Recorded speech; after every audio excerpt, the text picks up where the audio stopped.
Hello friends, SRT किचनमध्ये पुन्हा एकदा आपलं मनपूर्वक स्वागत आहे। आज आपण भोपळ्यापासून कोथिंबीरीच्या वड्या एवढ्याच स्वादिष्ट अशा वड्या बनवायची रेसिपी बघणार आहोत। भोपळ्याची भाजी न आवडणारेही भोपळ्यापासून बनवलेल्या वड्या खूप आवडीने खातील एवढ्या मस्त या वड्या बनतात।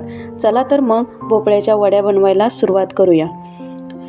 माझ्याकडे एक मोठ्या आकाराचा भोपळा आहे। सुरुवातीला आपण या भोपळ्याच्या सर्व साली काढून घेणार आहोत। भोपळ्याच्या साली कठीण असतात, त्यामुळे त्या सर्व काढून घ्यायच्या आहेत आपल्याला। भोपळ्याच्या साली काढून झाल्या की त्यानंतर भोपळा कट करून घ्यायचा आहे। आता भोपळा कट करताना आपल्याला तो असा उभा कट करून घ्यायचा फोडीमध्ये, म्हणजे आतला जो पोकळ भाग आहे तो व्यवस्थित काढता येईल आपल्याला। हे पहा, असं कट करून घेतलेला आहे। आता भोपळ्याचा जो आतला पोकळ पार्ट असतो तो आपल्याला घ्यायचा नाही वड्यासाठी, त्यामुळे तो असा कट करून घ्यायचा आहे।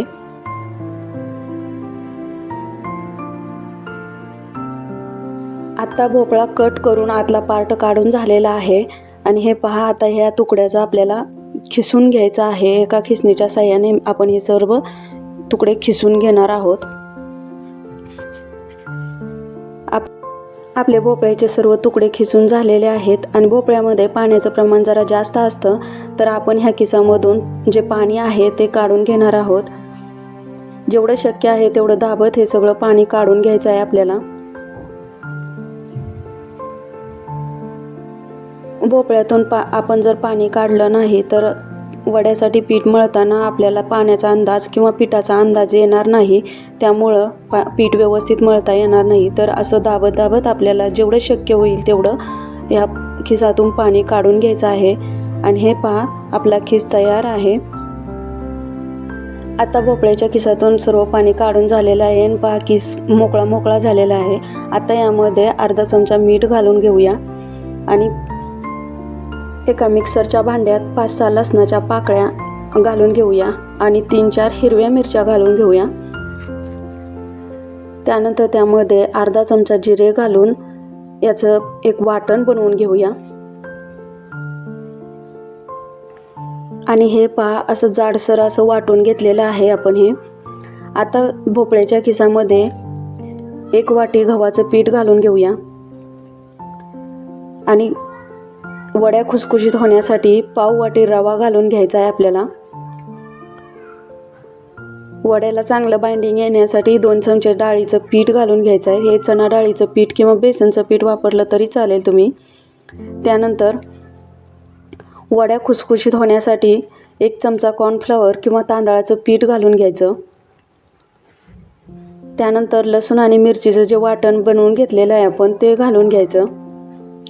अर्धा चमचा हळद, अर्धा चमचा धने पूड, अर्धा चमचा गरम मसाला आणि चवीपुरतं मीठ घालून सर्व मिक्स करून घ्यायचं। आता भोपळ्याचा जो खिस आहे त्यामध्ये थोडंसं पाण्याचं प्रमाण असल्यामुळं अगोदर आपण हे असं हलवून घेणार आहोत। त्यानंतर जे आपण भोपळ्याच्या खिसामधलं पाणी काढून ठेवलेलं होतं तेच थोडं थोडं घालून आपण हे पीठ मळून घेणार आहोत।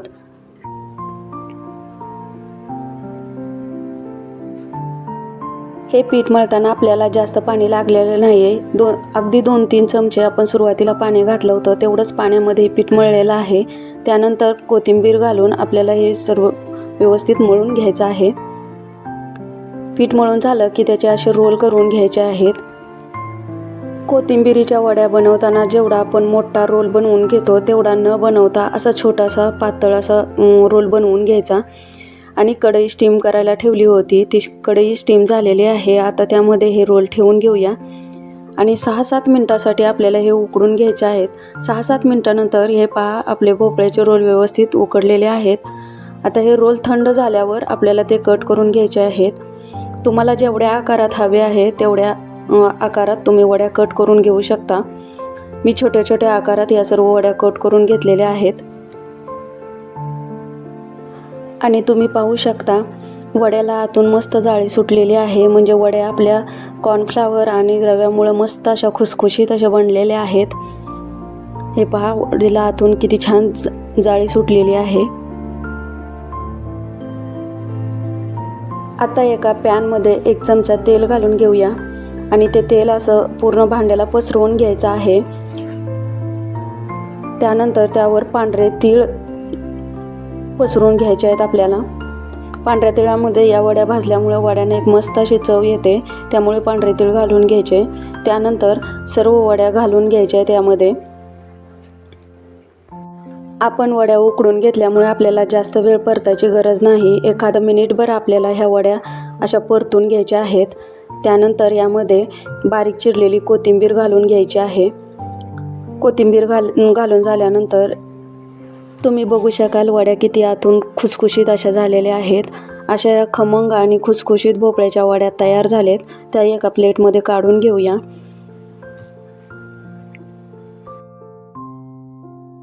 आणि तुम्ही बघू शकता वड्या आतून किती छान बनलेल्या आहेत.